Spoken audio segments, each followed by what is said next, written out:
shock the West. China, India and Russia reach a major strategic cooperation.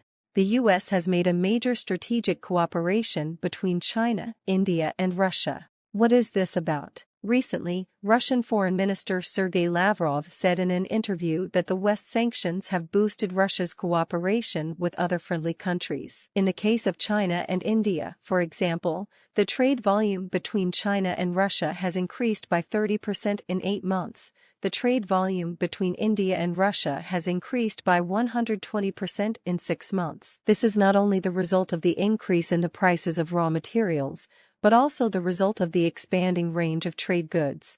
Lavrov further stressed that the economic operators of many friendly countries are currently filling the share of Western companies that have withdrawn from the Russian market. The majority of the economic operators of the friendly countries mentioned by Lavrov are companies from China and India. Through Lavrov's statement, it is easy to see that Russia intends to expand its economic cooperation with China and India and thus meet Russia's foreign trade needs. For the Chinese and Indian companies, the resources and markets left behind when many of them were forced to retreat are worth more than they are worth because of the strong suddenness of the Western sanctions against Russia. At the same time, from the level of national strategy, this Russia-Ukraine conflict is also a political and economic field of the trend of the battle. Politically, the end of history proposed by the U.S. has long since ended, but the U.S. has not abandoned the promotion of the so-called liberal political order. The situation in the world is historically specific and inherently different,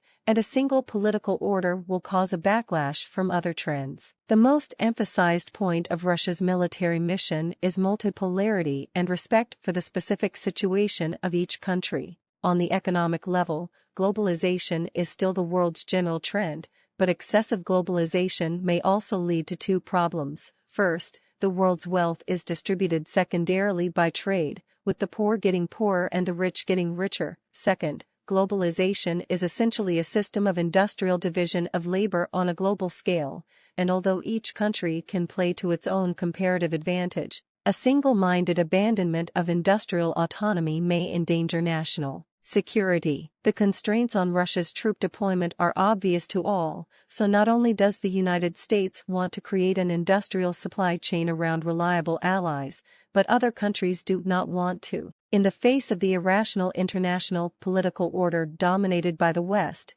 not only Russia is suffering from it, but also other countries are not. Therefore, it is in Russia's interest and in the interest of China and India to promote the development of the world in the direction of multipolarity.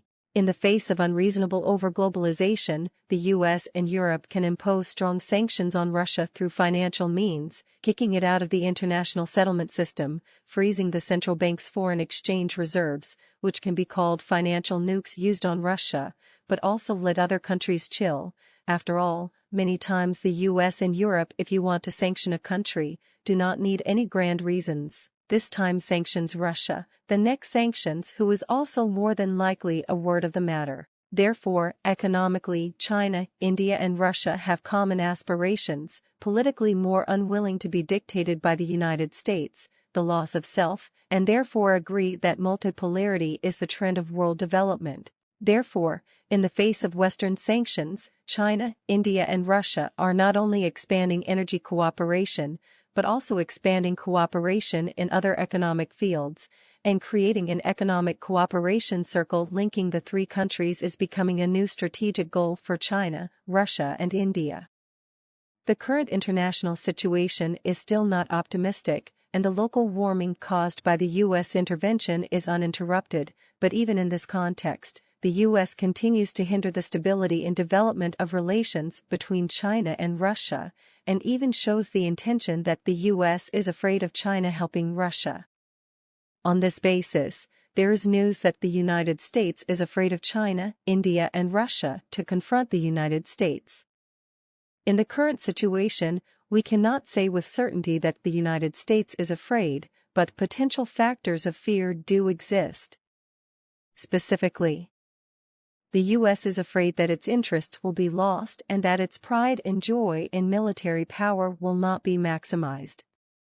From the point of view of the existing military power and scale, the U.S. military power is indeed among the world's top. Deterrence and influence should not be underestimated, but also because the U.S. has this strength, so it dares to do whatever it wants in the whole world, but also always want to rely on their own strong power to maintain their hard-earned hegemony.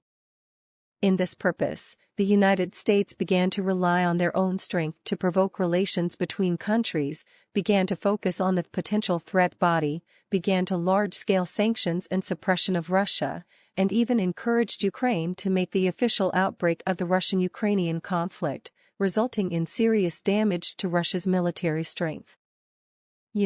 China, the United States and Russia as the world's military powers, have a considerable number of nuclear weapons equipment. The strength is considerable. If the strong combination, deterrence will be far beyond imagination. Therefore, the U.S. has been doing its best to prevent normal communication and cooperation between China and Russia, in order to avoid threats to U.S. hegemony and power. At present, the conflict between Russia and Ukraine has been stagnant for half a year, and the uninterrupted supply of weapons and equipment to Ukraine by European countries, led by the United States, has posed a certain threat and serious damage to Russia's military power. To better protect his rights and interests, Russian President Vladimir Putin has announced a defense mobilization order and said that Russia will offer all types of weapons and equipment to defend the country, including nuclear weapons. Under Russia's hardcore stance, the United States has responded urgently, clearing itself of the relationship and expressing a high-profile rebuke of Russia's possible use of nuclear weapons on the battlefield, while also expressing a friendly attitude toward China and declaring itself peace-loving, revealing its mischievous intentions. In layman's terms, isn't the U.S. worried that China will help Russia, and that it will not be able to compete with two countries, and will not be able to take absolute advantage of its own military power? Of course, the U.S. is also afraid that its most important interest will be damaged, afraid that China and Russia will join forces to establish a new financial system, threatening the dollar hegemony that the U.S. has worked so hard to build up. But China and Russia are not unreasonable countries, and their cooperation and dealings are legitimate and legal, unlike the misbehavior that the U.S. side claims. Although there are still some contradictions between China and India, but in the big right and wrong, India can also argue black and white, coupled with the close relationship between India and Russia, which gives rise to the speculation that the United States is afraid of China, Russia and India to reach an agreement. As things stand, although India is a quasi-ally of the U.S. and occupies an important position in the U.S.-led Indo-Pacific strategy, India has not stopped normal trade relations with Russia, even under intense U.S. pressure. In fact, India's relationship with Russia can even be described as stronger than gold. Geographically, Russia does not share a border with India, but this does not affect the close relations between the two sides, which are manifested in two ways. First, India received a great deal of assistance, both economic and military, from the Soviet Union soon after independence, which laid a solid foundation for India's development thereafter. When the Soviet Union collapsed, Russia inherited the mantle of the former Soviet Union, and as of today, Russia is still a solid supplier of arms to India, and the two sides have a very close trade relationship, with 70% of India's equipment coming from Russia, and the friendship between the two countries will not easily disappear. Second, even after the outbreak of the Russia-Ukraine conflict, the United States exerted heavy pressure on India's background. India still did not stop trade with Russia, and even increased energy cooperation with Russia, and a rare gesture of goodwill to China. With such a solid emotional foundation, India will never easily give up trade with Russia, so that even after the Russia-Ukraine conflict, the United States repeatedly want India to join the Western camp to confront Russia, but India has always refused, and even the other way around, and further deepen the cooperation and dealings with Russia.